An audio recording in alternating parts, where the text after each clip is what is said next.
Hello, this is Scott Horvath with the Baseball Roadmap, and we want to talk about why creating goals and a vision will help create massive long term baseball success. And we've written a blog article on our Baseball Roadmap website, and we want to talk about why creating goals and a vision is so important for success. And we have a quote on there: "Those who fail to plan to fail." And that is true for anything in life, as in anything you're setting goals to. If you're not planning and putting goals and you're not striving for something, it is much harder to be successful at it. So what we're going to do is we're going to break down some things that you can do to help maximize your goals and your vision. So first thing we've asked is to create a monthly, yearly, and 5-year goal. Now, what we've done is we've actually even included this in a planner, but vision is your roadmap, and we've actually put this on. You can actually just write it down on a piece of paper, but begin everything with a clear vision. When you create a written, clear vision and you have a tangible document that expresses who you are, what you want, and how you are going to get there, it includes your dreams, your goals, and you're going to put this all in one place. Now, you're going to write your vision down, and you're going to write from your future own voice. So you're going to be looking back over the past 12 months, and you're going to be able to tell the stories about your successes, what you've learned, all the achievements you've had, and how you've gotten to where you are, and what's your exact feeling. So you really want to emphasize how you feel at that moment and what the experiences were like. So that's the first step: is vision your roadmap and think about it from a future you.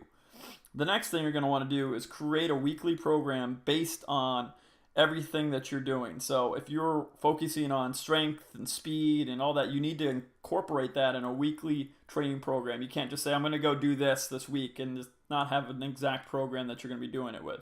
So my first step, if I were a parent or a player, I'd go find a trusted coach that can be very honest with me, and they would be able to assess the things that I needed to work on.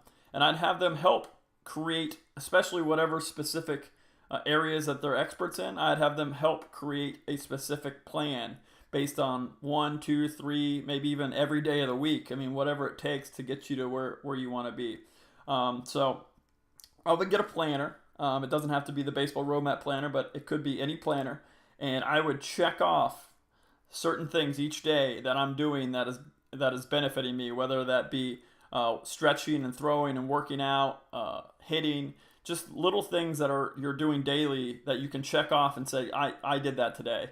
I did what I was supposed to do. So hold yourself accountable. And the best thing for me is, if you're going to do something, find someone that's doing it with you or has the same goals, and work as a group and try to do it together. The more you're working with somebody, the more you're pushing yourself, and it's a lot easier to do things in a group or with a partner than it is to do by yourself. So find someone that's on the same path as you, and try to work with them. The next step, you'll probably want to just every week review your progress and just kind of say, okay, that worked, this didn't work, and adjust your plan accordingly. So there's certain things you probably want to let go for maybe even 3 months to 6 months, as it's going to obviously help get you to where you need to be. But then obviously you're going to need to adjust your plan based on maybe your strength or the needs of things that you need to improve on. So adjust your program. It's not a set in stone thing, and there's no surefire way to get to where you need to go. There's a lot of things that you can do to help get to where you need to go, but at the end of the day, doing one exact thing isn't the perfect thing. Maybe you're better with a certain exercise other than maybe someone else is better at another exercise. And maybe you think differently than somebody else, so maybe your terminology is different. So if you're thinking about hitting and you're thinking maybe attack, or your mindset stay inside the ball, like maybe there's different terminology that you could be using. So that's really what you need to focus on, is making adjustments. And then the last thing, when you play a game, just compete and have fun. Enjoy the process. You've already done a lot of the work. At that point, you need to just focus on playing the game and competing at the highest level, and then you can make adjustments based off that. And then obviously continue to change your program based on what you're doing in the game, but you can't think in a game. You just got to compete, and that's really what I want to emphasize for a lot of players. There's a lot of paralysis by analysis, and you can't be doing it. You can't.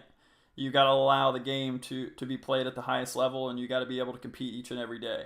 So keep coming back to the baseball roadmap. We're really excited to continue to put good blog content out and allowing you guys to communicate with us and give us feedback based on what you're experiencing through your baseball process. So www.baseballroadmap.com, and we'd love to answer any questions that you might have.